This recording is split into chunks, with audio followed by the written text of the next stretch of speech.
పాలకొండ జిల్లాలో సాగునీటి ప్రాజెక్టుల సాధనపై ఉద్యమానికి సిద్ధం. ఆంధ్రప్రదేశ్ రైతు సంఘం జిల్లా సమావేశంలో తీర్మానం. ఆంధ్రప్రదేశ్ రైతు సంఘం జిల్లా సమితి సమావేశం బొత్స గౌరు నాయుడు అధ్యక్షతన పాలకొండలోని ఎలైట్ కాలేజీ నందు జరిగింది. ఈ సందర్భంగా పలు అంశాలను సమావేశంలో చర్చించడం జరిగింది. ప్రధానంగా ఈ మధ్య కాలంలో వచ్చిన భారీ గాలులతో కూడుకున్న తుఫాను ఫలితంగా జిల్లాలో అరటి పంటకు తీవ్ర నష్టం జరిగింది. ఈ సమావేశంలో జిల్లా నలుమూల నుంచి చేసినటువంటి జిల్లా సమితి నాయకులు తెలియజేసిన అంశాలను ఆధారం చేసుకుని అనేక అంశాల మీద చర్చ జరిగింది.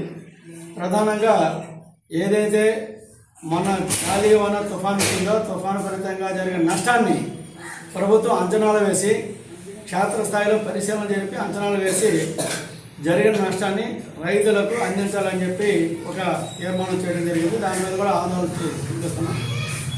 రెండోది, దీర్ఘకాలికంగా జిల్లాలో అనేక నదుల మీద, ఉదాహరణకి నాగావళి మీద, జంజావతి మీద, సోవనముఖి మీద, అలాగనే ఇతర ప్రాంతాల్లో కూడా జరిగినటువంటి నదులపైన ఆనకట్లు కట్టేశారు, అలాగనే రిజర్వాయర్లు కట్టారు, కానీ పూర్తి చేయట్లేదు.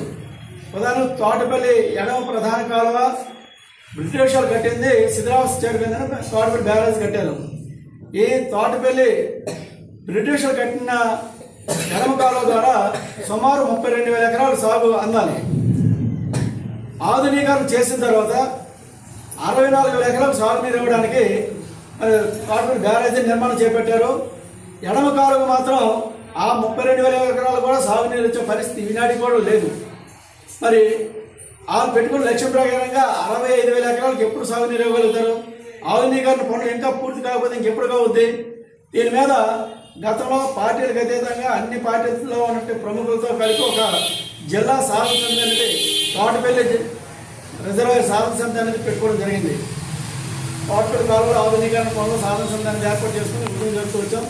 మరి అందులో భాగంగానే గత నెలలో కూడా ఆ సాధన సమితి సమావేశం కూడా జరిగింది. దాని మీద ఉద్యమానికి నెక్స్ట్ బడ్జెట్లో కనీసం వీటికి నిధులు కేటాయించాలని, ఆధునీకరణ పనులు చేపట్టాలని చెప్పి అందులో భాగంగా కార్యక్రమం తీసుకోవడం జరుగుతుంది. దాంట్లో భాగంగానే ఇక్కడ గౌరవ ప్రాజెక్ట్ కమిటీ చైర్మన్ గారితో పాటు చైర్మన్ తీసుకొని ఇక్కడుంటే ఎమ్మెల్యేలు, ఈ కాలువ పరిధిలో ఉంటే ఎమ్మెల్యేలు కురుపాము, అలాగే పాలకొండ,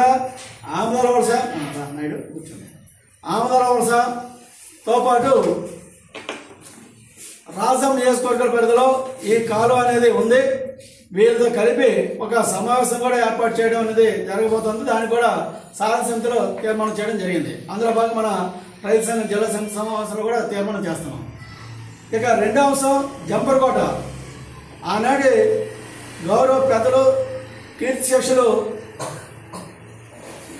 ఎన్టీ రామారావు గారు ముఖ్యమంత్రి కూడా సమయంలోనే దాన్ని శంకుస్థాపన చేశారు.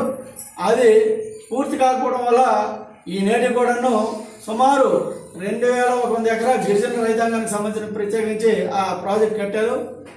ఈనాటికి పూర్తి కాకపోవడంతో పెట్టిన ఖర్చు వృధాగా పోతుంది. కావాల్సిన నిధులు ఇప్పుడు సుమారు 30 కోట్ల రూపాయలు దానికి అవసరం. దానికి కూడా నిధులు కేటాయించాలని అక్కడ కూడా ఒక సాధన సమితి ఏర్పాటు చేసి ఉన్నాం. వారితో కలిపి ఒక ఉద్యమానికి శ్రీకారం చుట్టుపోతున్నాం రానున్న కాలంలో. ఇక జంజావతి 5 దశాబ్దాలు కాబోతుంది. నాటికి నేటికి అలాగే ఉంది. చిన్న సమస్య వర్షతో ఉన్నట్టు సమస్య పరిష్కరించడానికి 50 సంవత్సరాలు పట్టింది. దురదృష్టకరం. పాలకులు మాత్రం ఎన్నికల ముందు వాళ్ళు ప్రతిపక్షంలో ఉన్నప్పుడు పెద్ద హామీలు ఇచ్చేస్తారు. పాలకపక్షంకి వచ్చేసరికి వాళ్ళు నిరాశ నిస్పృహలు అనేది ప్రజలు కలిగిస్తున్నారు ఓట్లేసి గెలిపించిన వారికి. దీని మీద ఒక పెద్ద కార్యక్రమం తీసుకోవాలని చెప్పేసి కూడా అనుకోవడం జరుగుతుంది కలిసి వచ్చే శక్తులందరితో కలిపి.